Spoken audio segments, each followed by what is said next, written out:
Të nderuar anëtar të kabinetit të ri qeveritar, të nderuar ambasador dhe anëtar të korit diplomatik, familjet të dëshmorëve të kombit, veteran e invalid të ushtrisë shqiptare të Kosovës,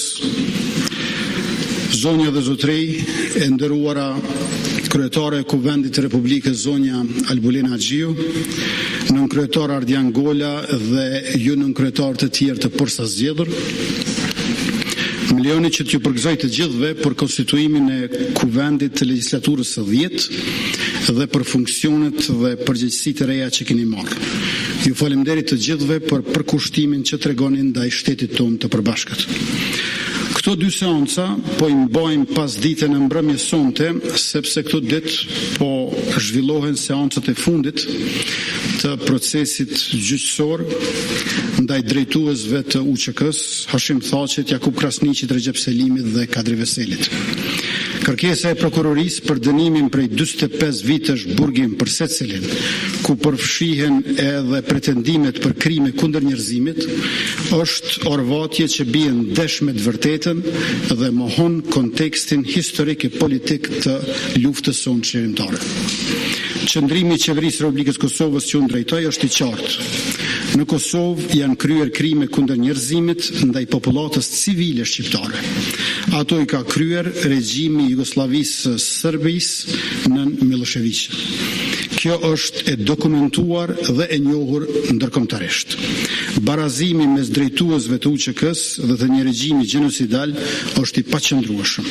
Është trembrim faktik e historik. Për familjet e viktimave është i padurueshëm përveç se i papranueshëm.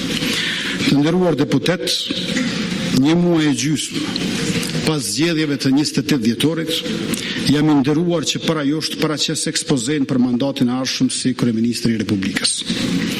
Me që shumica e elementeve programore dhe zotimeve konkrete tashmë janë paraqitur publikisht në këtë sallë me 26 tetor, do të përpiqem të jem sa më i shkurtër dhe të prezantoj kabinetin e ri qeverisë.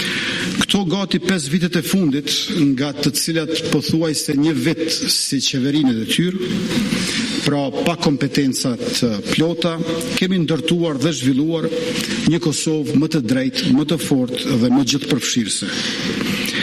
Kemi pasur rritjen ekonomike më të lartë në rajon, përkundër sfidave globale si pandemia, kriza energjetike dhe inflacioni, me një rritje mesatare reale prej 6% të bruto produktit vendor, duke mos rënë asnjë vit nën 4%. Kur e morëm përgjegjësinë për të udhëhequr vendin, bruto produkti vendor ishte rreth 7 miliardë euro. Vjet me